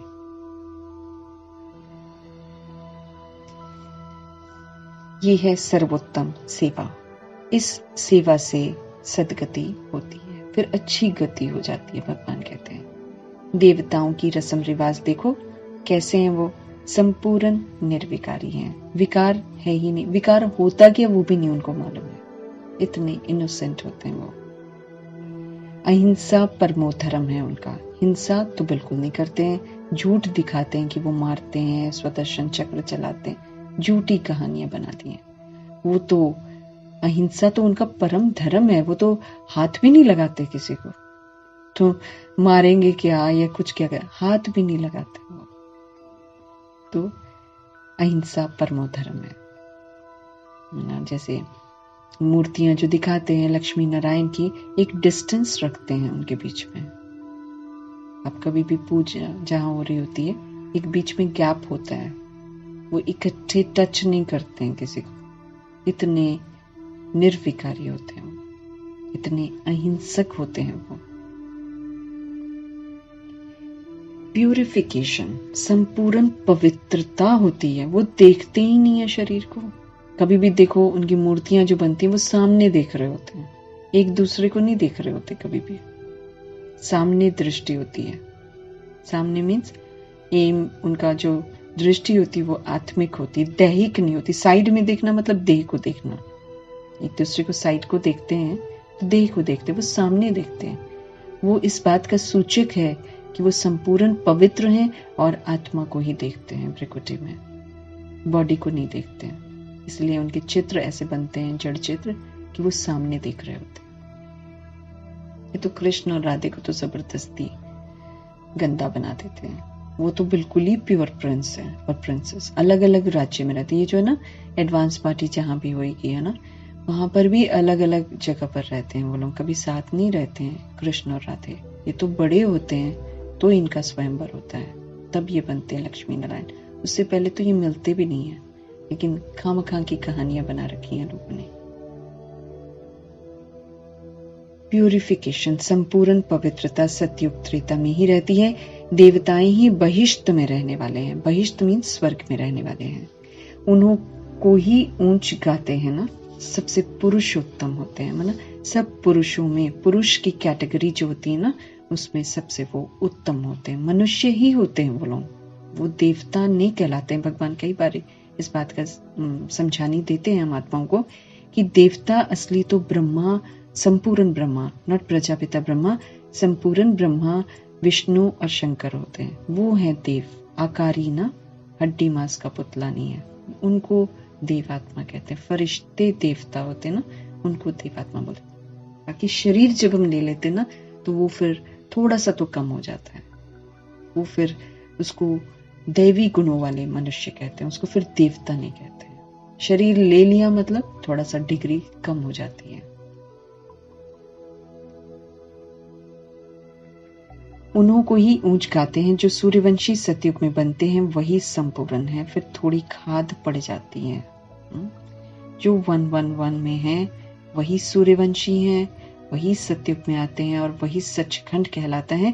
बाकी उससे नीचे नीचे अगर आते चले जाओ तो बाबा कहते हैं कि थोड़ी थोड़ी खाद, वरना खाद इन द सेंस कि उतना जितना संपूर्ण प्योरिटी ब्रह्मा बाप ने और मम्मा ने धारण करी उतना नहीं करते ना, थोड़ा सा कहीं ना कहीं मिलावट है। अब तुम समझते हो देवताएं किस बहिष्यत के निवासी हैं। अब हमें पता चलता, नहीं तो लोग तो ये बोलते थे ऊपर कहीं हेवन है ना। अब भगवान ने बताया धरा पर ही हेवन होता है। तो देवताएं किस बहिष्यत के निवासी हैं। असली देवता सूक्ष्म वतन के हैं, लेकिन फिर चूंकि दैवी गुणों वाले हैं इसलिए धरा वालों को भी लोग देवता कह देते, क्योंकि कलयुग में तो बिल्कुल नरकवासी बन जाते हैं ना, तो इसलिए उनको देवता कह देते हैं। वैकुंठ है वंडरफुल दुनिया। वैकुंठ मतलब स्वर्ग, सचखंड, परिस्तान, अल्लाह का बगीचा, शिवालय। ये जो है ये वंडरफुल दुनिया है। वहां दूसरे धर्म वाले जा नहीं सकेंगे। हिंदू, मुस्लिम, सिख, ईसाई जो भी अपने आप को भिन्न भिन्न धर्मों का मानते हैं, वो अपने धर्म स्थापक के चक्कर में ही रह जाते हैं और आए हुए भगवान को स्वीकार नहीं करते हैं, उनसे पढ़ते नहीं हैं, इसीलिए वो सचखंड में प्रवेश नहीं कर पाते। मतलब सचखंड क्या, पूरी 2500 वर्ष की राजधानी में प्रवेशता उनको नहीं मिलती है।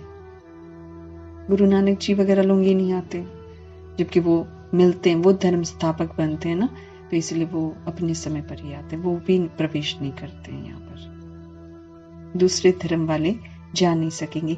ये सब धर्मों को रचने वाला ऊंचे ते ऊंचा भगवत है। ये देवता धर्म कोई ब्रह्मा नहीं स्थापन करते हैं। ये तो कहते हैं मैं इम्प्योर था, मेरे में ज्ञान कहाँ से आ गया। कई लोग ब्रह्मा को लेकर बड़ा प्रॉब्लम क्रिएट करते हैं, तो फिर ब्रह्मा भी बोलते हैं, समझाते हैं कि मैं तो इम्प्योर था ना। ये तो कहते हैं मैं इम्प्योर था, मैं भी तो अपवित्र था, मेरे में ज्ञान कहाँ से आया। और सब प्योर सोल्स तो ऊपर से आती हैं, वो अपना धर्म स्थापन करने के लिए। यहाँ तो परमात्मा धर्म स्थापन करते हैं, यहाँ पर आते हैं बाबा तो परमात्मा धर्म स्थापन करते हैं। आदि सनातन देवी देवता धर्म परमात्म स्थापना है, लेकिन स्थापन करने के लिए उन्हें कोई चाहिए ना। तो यहाँ तो परमात्मा धर्म स्थापन करते हैं। जब इसमें आते हैं तब इनका नाम ब्रह्मा रखते हैं। उसके पहले इनका नाम दादा लेखराज था। कहा जाता है ब्रह्मा देवताय नमः, विष्णु देवताय नमः। कौन सा ब्रह्मा? जो संपूर्ण ब्रह्मा है, जो सूक्ष्म वतन में प्रजापिता ब्रह्मा नहीं। तो ब्रह्मा देवताय नमः, विष्णु देवताय नमः। ऊंची स्थिति हो जाती है ना इनकी, इसीलिए ये देवता कहलाते हैं। अब प्रश्न उठता है कि इन देवताओं से मनुष्य सृष्टि रची गई क्या? नहीं। परमात्मा कहते हैं मैं जिस साधारण तन में आता हूँ उसका नाम ब्रह्मा पड़ता है। वो जो ऊपर है वो सूक्ष्म ब्रह्मा है, उसमें हड्डी मांस नहीं होता। तो दो ब्रह्मा हो गए ना। इनका ब्रह्मा नाम रखा गया है क्योंकि कहते हैं साधारण तन में आता हूँ। ब्रह्मा के मुख कवल से फिर मैं ब्राह्मणों को रचते। पहले उसको प्योर बनाते हैं, प्योर बनाकर फिर उनके मुख से, क्योंकि ब्रह्मा जी ने तो फिर कुछ और शब्द बोला ही नहीं। इनकी लाइफ को भी देख लो तो इन्होंने कभी भी कुछ दैहिक बात करी ही नहीं। वही बोला जो शिव बाबा ने बोला, बस। इसलिए इनका मुख क्या बन गया? कमल बन गया। हाँ? कलयुग की दुनिया में रहते हुए, वायुमंडल की दुनिया, इन्होंने कलयुग की भाषा फिर दोबारा यूज नहीं करी। कमाल है इनकी भी। तो फिर क्योंकि कहते हैं साधारण तन में आता हूँ, ब्रह्मा के मुख कमल से ब्राह्मण रचता हूँ। आदि देव से ह्यूमैनिटी रची गई। ये हुआ ह्यूमैनिटी का पहला बाबा ब्रह्मा, मानवता का। हाँ? और फिर वृद्धि होती जाती है। इनके बाद फिर सारे लोग आते हैं। अब तुमको राजाओं का राजा बनाते हैं। भगवान बता रहे हैं मैं तुम्हें क्या बना रहा हूँ, राजाओं का तुम पूजे जाओगे, तुम्हें मैं पूजनीय बना रहा हूँ। परंतु बनेंगे तब जब देह सहित देह के सब संबंधों से नाता तोड़ देंगे। कंडीशन है। अब नाता तोड़ देंगे मतलब ये नहीं कि घर छोड़कर चले जाएंगे, वो भी नहीं करने देता।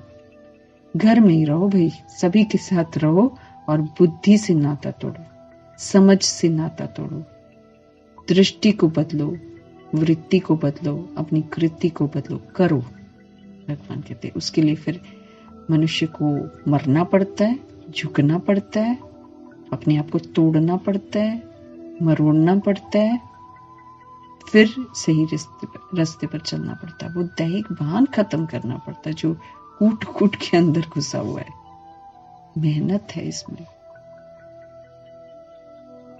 देह सहित साफ बोल रहे हैं, राजाओं का राजा तो मैं बना देता हूं। कंडीशन बता रहा है, फिर बनेंगे तब जब देह सहित देह के सब संबंधों से नाता तोड़ देंगे। जीते जी तोड़ेंगे तो कंसंट्रेट करेंगे ना, नहीं तोड़ेंगे तो बार बार उधर बुद्धि चली जाएगी। बाबा मैं तुम्हारा हूं, बस ये होना चाहिए। वो बनते हैं अष्टरत्न। ये तो निश्चय है, हम सो प्रिंस बनते हैं। चतुर्भुज का साक्षात्कार होता है ना, वो है ही युगल, लक्ष्मी नारायण। दोनों ने चारों अलंकार यूज किए थे। दोनों ने एकदम अच्छी तरह पास होकर दिखाया। दोनों ने लक्ष्य को प्राप्त करके दिखाया। लक्ष्मी नारायण उनको लक्ष्य मिला हुआ था, दोनों ने बनकर दिखाया।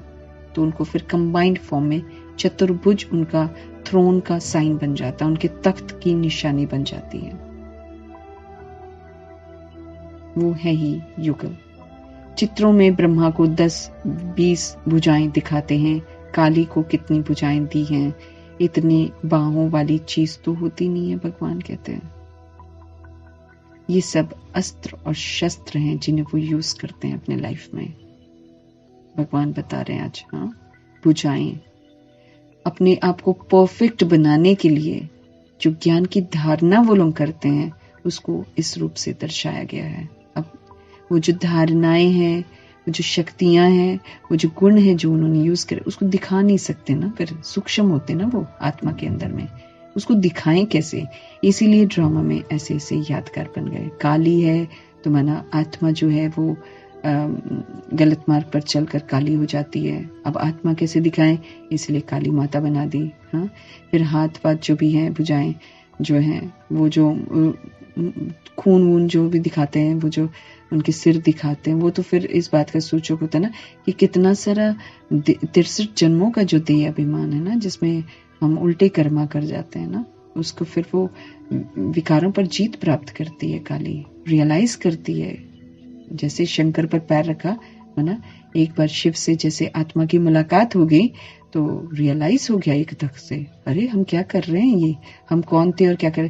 फिर पूरा वो अपना खत्म करते हैं, सारे अस्त्र शस्त्रों को यूज करते, ज्ञान के अस्त्र शस्त्रों को यूज करके अपने आप को फिर से पावन बनाते हैं। अपना है ही प्रवृत्ति मार्ग, घर से नहीं भागना है। भगवान कहते हैं है ही प्रवृत्ति। प्रवृत्ति मतलब घर में रहते हुए विकारों की वृत्ति से बिल्कुल परे रहना। बाकी ब्रह्मा की जो इतनी सारी भुजाएं दिखाते हैं, समझते हैं ये जो ब्रह्मा के बच्चे हैं वो जैसे कि इनकी बाहें हैं। अब ब्रह्मा का जो है, जो आत्माएं सहयोगी बनती हैं ईश्वरीय कार्य में, वो फिर उनकी भुजाएं बन जाती हैं। उनकी भुजाओं में फिर कोई लेफ्ट हैंड होते हैं, कोई राइट हैंड होते हैं। तो जैसे दादियां वगैरह हैं तो वो राइट हैंड हो गया, माना पूरा का पूरा ब्रह्मा की तरह कर रहे हैं तो राइट हैंड हो गया। अब फिर थोड़ी अपनी मनमत भी चलाते हैं तो लेफ्ट हैंड भी हो जाते हैं। तो दोनों ही भुजाएं दिखाते हैं ब्रह्मा की। तो बाबा वही बताते हैं, समझते हैं कि ये जो ब्रह्मा के बच्चे हैं वो जैसे कि इनकी बाहें हैं, मतलब सपोर्टर्स हैं।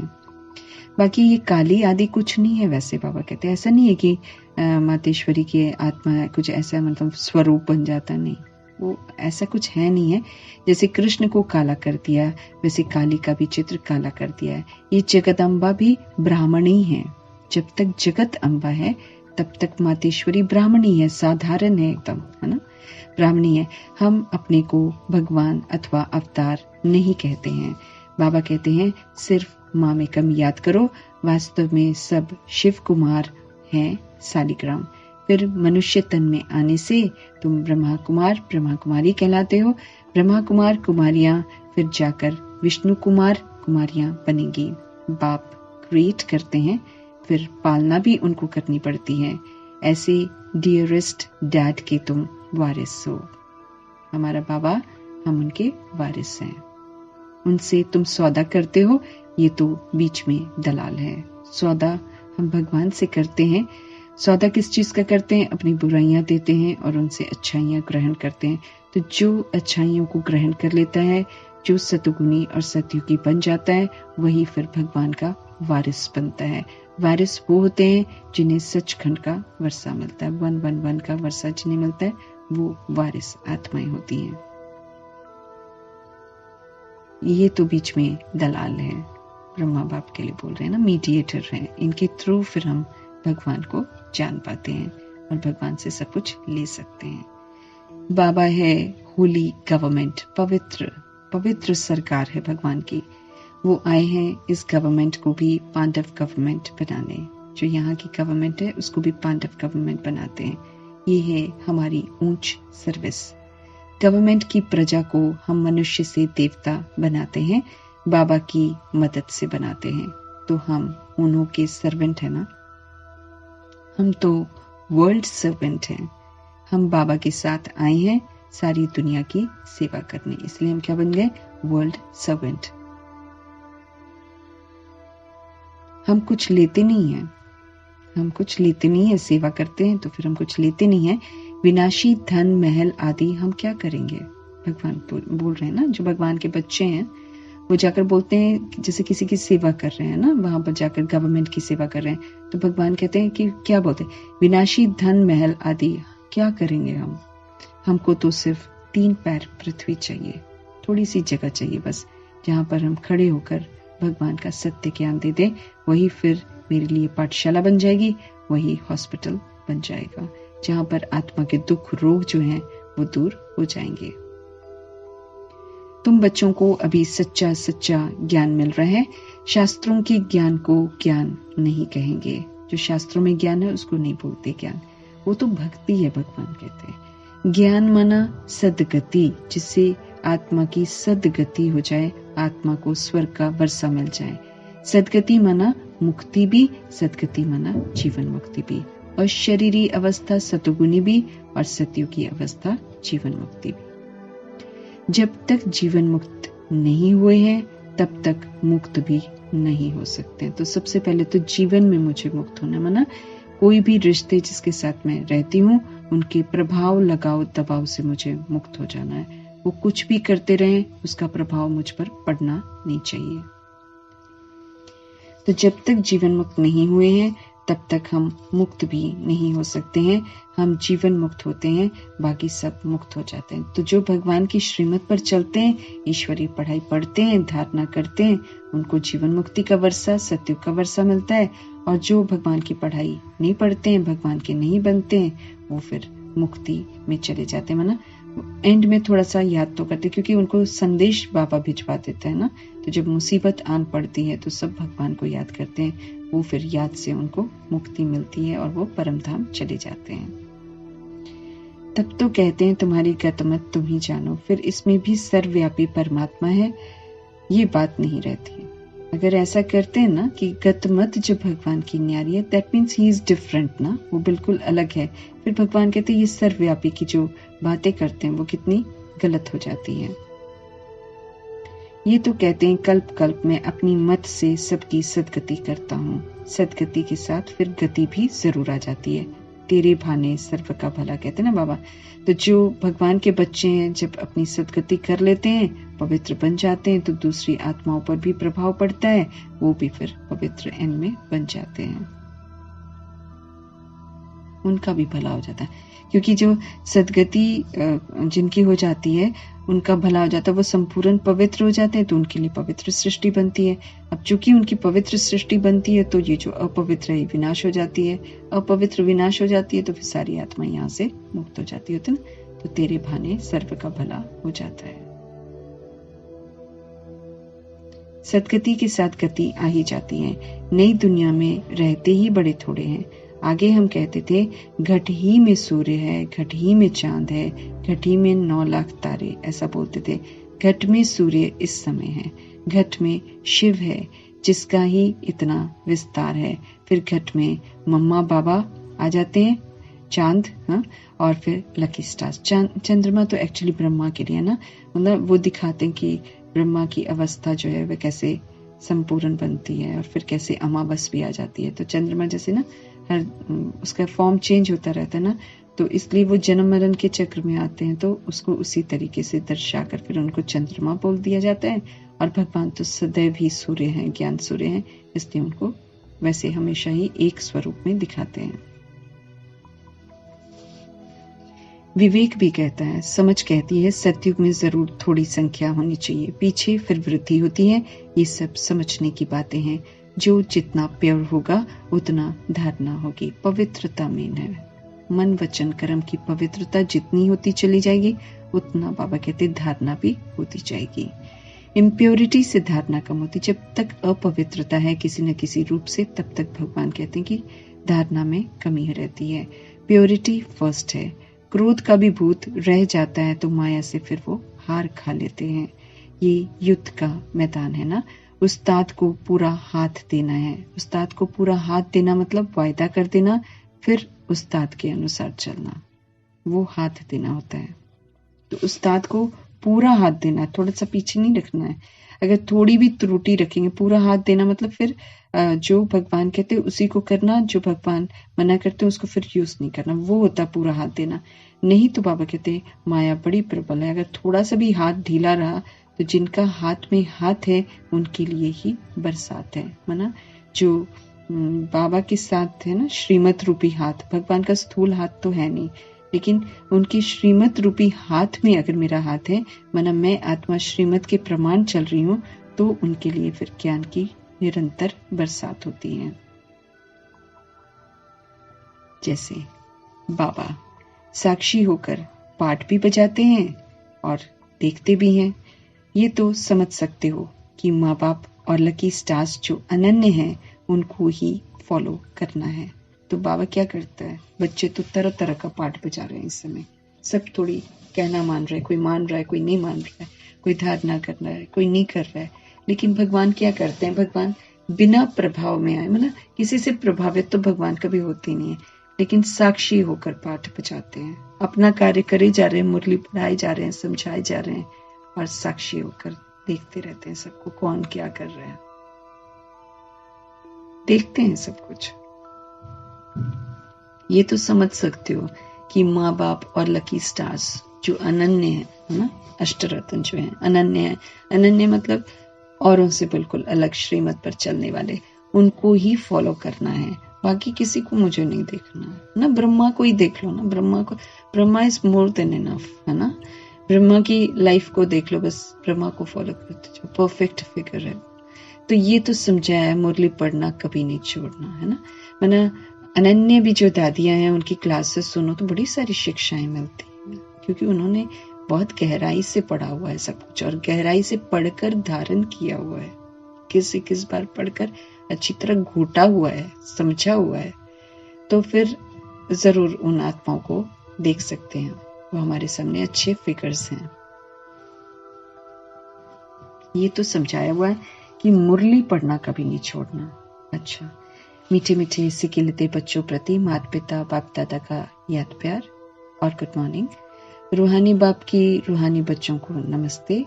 हम रूहानी बच्चों की भी रूहानी बाप को नमस्ते। रात्रि की छोटी सी क्लास होगी, 58 की क्लास है, 1958। हाँ, देखो ऑलमाइटी बाबा के ये सब कितने रूहानी कारखाने हैं। जितने भी सेंटर्स हैं वो कारखाने हैं और रूहानी हैं, रूहों के लिए है वो। तो देखना है कि उसमें दैहिक भान नहीं होना चाहिए ना, जहां से हर एक को रूहानी रतन मिलते हैं, भगवान से मिले हुए रतन मिलते हैं। किनको मिलते हैं? रूहों को मिलते हैं, इसलिए भगवान उन्हें रूहानी कारखाना बोलते हैं। बाबा है सब कारखानों का सेठ। मैनेजर्स लोग संभाल रहे हैं, दुकानें चल रही हैं। तरह तरह जगह जगह बाबा ने मैनेजर्स बना रखे हैं और दुकानें जो हैं वो चल रही हैं। ये बिजनेस है, ये रूहानी बिजनेस है।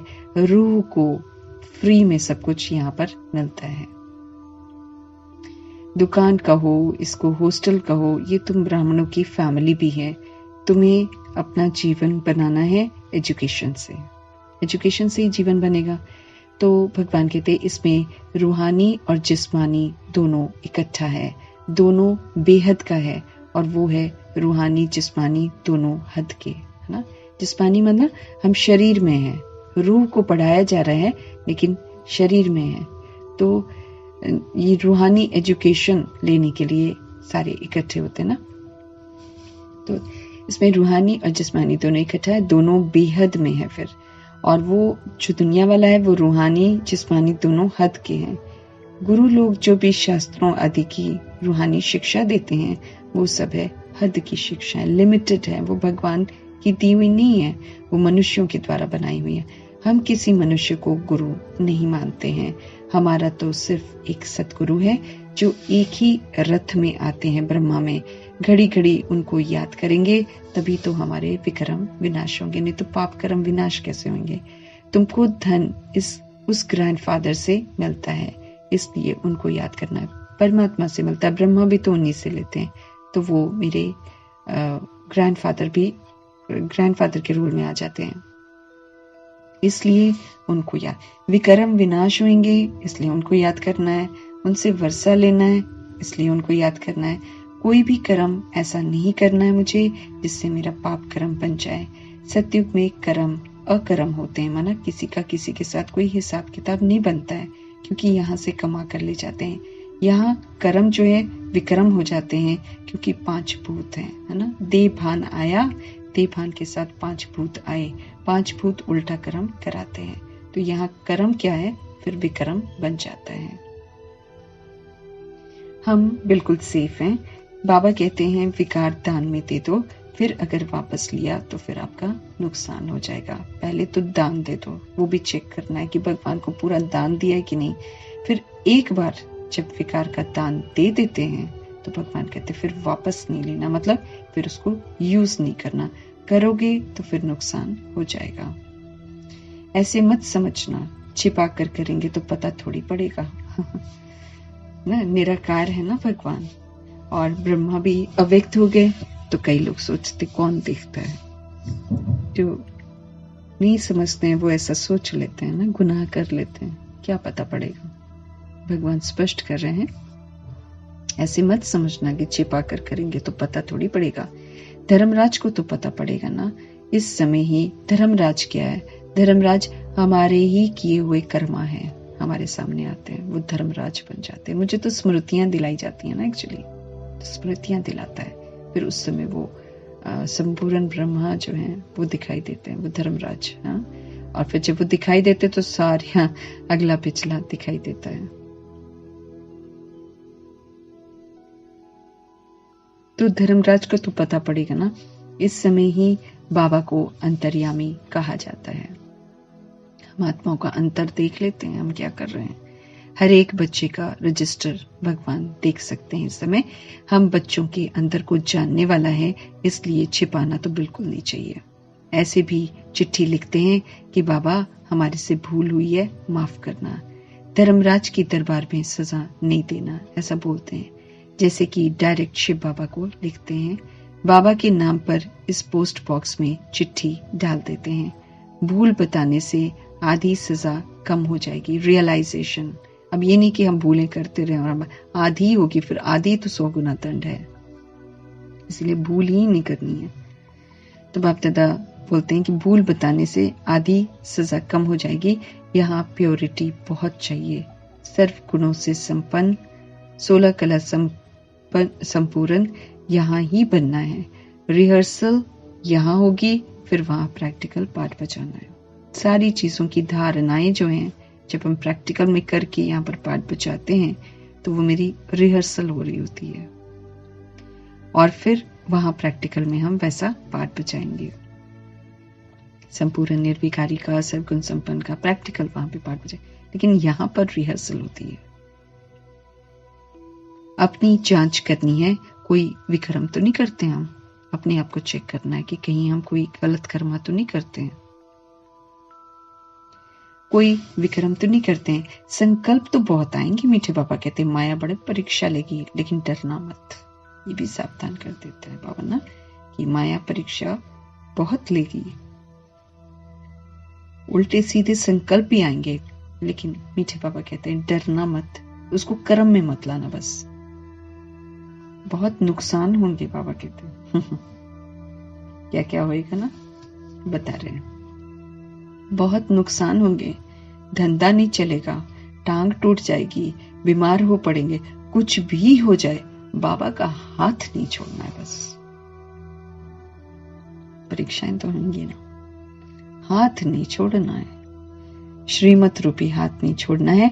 अनेक प्रकार की परीक्षाएं आएंगी, पहले पहले बाबा के सामने आती हैं, इसलिए बाबा बताते हैं खबरदार रहना। ब्रह्मा के सामने सबसे पहले आई हैं, बहुत परीक्षाएं आई हैं, हम तो कुछ भी नहीं। वो तो मीठी मीठी सी ब्रह्मा माँ ने न जाने कितना कुछ शुरू में सहन किया है, कितना कुछ सुना है, कितनी तपस्या करी है, कितना चुप रहकर उनकी साइलेंस ही तो उनकी जो फोटोज देखो तो उनकी साइलेंस ही तो बोल रही होती है। उन्होंने इतनी शांति की शक्ति जमा करी अपने पास कि उनका चित्र अपने आप बात करता है। उनके फेस के एक्सप्रेशन, आप गलत करो, पता नहीं, मैं तो ऐसा फील करती हूँ कि कुछ गलत करो तो मेरे को तुरंत ही उनकी फोटो देखती हूँ ना, तुरंत उनके एक्सप्रेशंस चेंज होते हैं। मैं तो ये देखती हूँ, और अगर ठीक है तो फिर ठीक होते हैं, नहीं तो कुछ गड़बड़ मैंने किया, कुछ गड़बड़ मैंने सोचा, तुरंत उनका एक्सप्रेशन चेंज हो जाता है। घर में जो भी मैंने रखा है बाबा का चित्र, और बात भी करता है, वो अनुभव होता है एकदम। उनके एक्सप्रेशंस साफ बता देते हैं मुझे कि यहाँ मैंने कुछ गड़बड़ कर दिया। देख नहीं सकते हम, सामने खड़े नहीं हो सकते हैं वैसे फिर लगातार, अगर गलत हैं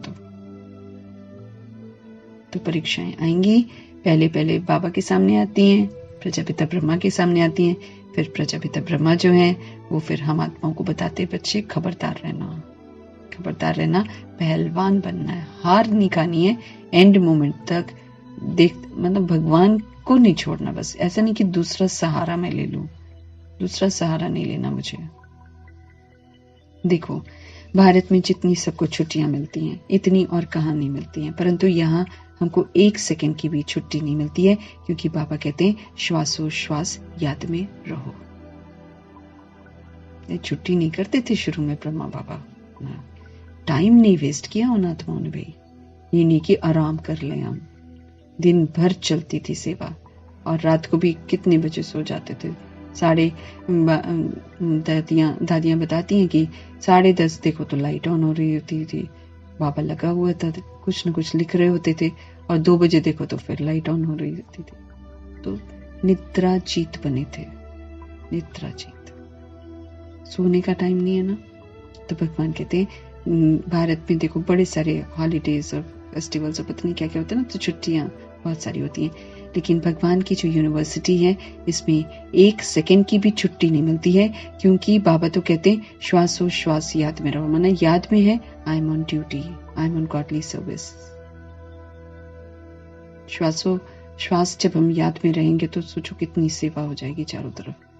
एक एक श्वास जो है अनमोल है, तो वेस्ट कैसे कर सकते हैं भगवान समझा रहे हैं, क्योंकि ये भी तो खजाना बना दिया ना बाबा ने, खजाने दिए। उस बाबा बोले ना, मैंने तुम्हें सर्व खजाने दे दिए हैं, तो मेरा तन, मेरा मन, मेरी बुद्धि, मेरे संकल्प, मेरा श्वास, मेरा समय, सब खजाना है, सब खजाना है, कमाने के लिए है कि श्रीमत प्रमाणे से यूज करो और कमाओ।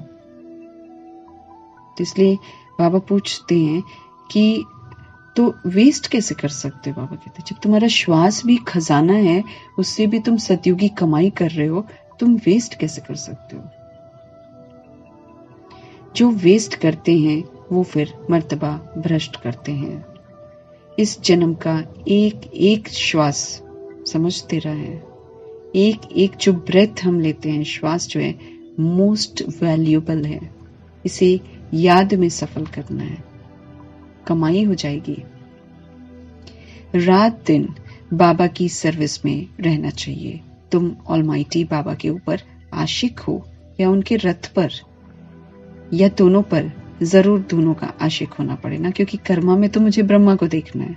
शिक्षाएं तो ऑफकोर्स स्वीट परमात्मा की हैं, लेकिन कर्मा में तो ब्रह्मा ने करके दिखाया है। तो माना आशिक होना मतलब कर्मा में उनको फॉलो कर लेना, वो आशिकी। याद करने को नहीं बोलता बाबा, लेकिन कर्मा की जो आशिकी जो ब्रह्मा ने दिखाई है, क्योंकि आशिकी थी उनकी, फिदा थे वो शिव बाबा पर, इसलिए बिल्कुल वो किया जो बाबा ने कहा। तो वो जो आशिक बनते हैं, तो वैसे ही हमें भी ऑलमाइटी बाबा का आशिक बनना है और कर्मा में इनको फॉलो करना है, रथ को देखना है। तो जरूर दोनों का आशिक होना पड़े। बुद्धि में ये रहेगा कि वो इस रथ में है, उनके कारण तुम इस पर आशिक हुए हो, क्योंकि अगर वो ना आते ऐसे तो हमें पता ही नहीं चलता है ना। तो ऑफकोर्स रिकॉर्ड तो ब्रह्मा का बनता ही है। शिव के मंदिर में भी बैल रखा हुआ है, वह भी पूजा जाता है। कितना गुह्य बातें हैं जो रोज नहीं सुनते, तो कोई कोई पॉइंट्स मिस कर जाते हैं ना। मंदिर में शिव होते हैं, अब शिवलिंग होता है, तो शिवलिंग जो अंदर पड़ा होता है ना शिवलिंग, उसमें भी बाहर के साइड में ये बैल रखते हैं ना, है ना। बैल बाहर होता है, और कोई कोई मंदिर में तो बैल बिल्कुल ही बाहर होता है, मंदिर के बाहर होता है, शिवलिंग अंदर होता है। क्यों? क्योंकि प्रजापिता ब्रह्मा पुरुषार्थी स्वरूप है ना, पुरुषार्थ की फिर पूजा नहीं होती है। तो पुरुषार्थी स्वरूप जो है बाहर रहता है, जिस पर आकर लोग सब कुछ चढ़ाते रहते हैं। बुद्धि में ये रहेगा कि वह इस रथ में है, उनके कारण तुम इस पर आशिक हुए हो। शिव के मंदिर में भी बैल रखा हुआ है, तो वो बैल एक्चुअली ब्रह्मा का सूचक है, वो भी पूजा जाता है, पूजा करते हैं, लेकिन जानते नहीं है कि बैल कौन है। तो कितनी ये बातें हैं जो रोज नहीं सुनते, तो कोई कोई पॉइंट्स मिस कर देते हैं। रोज सुनने वाले कभी पॉइंट्स में फेल नहीं होंगे, मैनर्स भी अच्छी रखेंगे। बाबा की याद में बहुत फायदा है, बाबा कहते हैं प्रॉफिट है, फायदा ही फायदा है। फिर है बाबा की नॉलेज को याद करना, योग में भी परफेक्ट, ज्ञान में भी परफेक्ट। बाबा को याद करना उसमें इसमें है मोस्ट प्रॉफिट, क्योंकि विक्रम विनाश होते हैं और फिर मर्तबा भी ऊंच मिलता है। फायदा ही फायदा है ना। विक्रम मेरे सबसे पहले जो 63 जन्मों के बोझ जो है मेरे सिर पर, वो विनाश होता है, आगे के लिए फिर और कोई विक्रम नहीं होता है। तो फायदा ही फायदा ना, प्रॉफिट है, क्योंकि विक्रम विनाश होते हैं और फिर उसके बाद जो जिनके विक्रम विनाश हो जाते हैं उन्हें फिर मर्तबा भी अच्छा मिलता है, ऊंचा मिलता है, राजाई घराने का मिलता है और सचखंड का मिलता है। अच्छा, फिर दोबारा है, मीठे मीठे से खिलते बच्चों प्रति माता पिता बाप दादा का याद प्यार और गुड नाइट। ये रात की क्लास है ना। रूहानी बाप की रूहानी बच्चों को नमस्ते। तो हम रूहानी बच्चों की भी रूहानी बाप को नमस्ते। धारणा के लिए मुख्य सार है श्वास, है ना। श्वासों श्वास बाप को याद करना है, एक भी श्वास व्यर्थ नहीं गवाना है। माना श्वास में अगर भगवान की याद नहीं है तो वो व्यर्थ जा रहा है। तो जो व्यर्थ जा रहा है फिर उसका बोझ कौन वो करेगा, चुकतू तो फिर मुझे करना पड़ेगा, क्योंकि भगवान का फरमान है कि सिवाय मेरे और किसी को याद नहीं करो। तो श्वासों श्वास बाप को याद करना है, एक भी श्वास व्यर्थ नहीं गवाना है, कोई भी कर्म ऐसा नहीं करना है जो विक्रम बन जाए। ऐसा कोई कर्मा नहीं करना, भगवान कहते हैं, जिससे नया कोई विक्रम बन जाए, क्योंकि फिर 100 गुना दंड हो जाता है। तो श्वास की वैल्यू को समझना है। उस्ताद के हाथ में, उस्तादों का उस्ताद है परमपिता परमात्मा, उनकी श्रीमत रूपी हाथ में हाथ देकर संपूर्ण पावन बनना है। माना फिर अपना नहीं चलाएंगे ना, संपूर्ण श्रीमत में हाथ दे दिया, माना जो श्रीमत है फिर उसी पर चलना। उस्तादों के हाथ में हाथ देकर संपूर्ण पावन बनना है। कभी क्रोध के वशीभूत होकर माया से हार नहीं खानी है। पहलवान बनना है, मुझे पहलवान बनना है। माया आएगी लेकिन मुझे हार नहीं खानी है। वरदान, समर्थ स्थिति के आसन पर बैठ व्यर्थ और समर्थ का निर्णय करने वाले स्मृति स्वरूप भव। समर्थ स्थिति कौन सी? आत्मा परमात्मा का बच्चा हूं, परमधाम निवासी हूं, सतुगुणी हूं, सतयुगी हूं, ये मेरी समर्थ स्थिति है। विघ्न विनाशक हूं, विश्व कल्याणकारी हूं, त्रिकालदर्शी हूं, स्वदर्शन चक्रधारी हूं, सारी स्थिति। तो समर्थ स्थिति के आसन पर भगवान कहते बैठ, व्यर्थ और समर्थ को अलग करो कि ये व्यर्थ है, ये समर्थ है, ये करना है, नहीं करना है। निर्णय करने वाले स्मृति स्वरूप भव। फिर डिसाइड कर लिया, फिर सदा के लिए स्मृति स्वरूप बन गए कि माना फिर टस से मस नहीं होना है, फिर तोड़ना नहीं है उसे।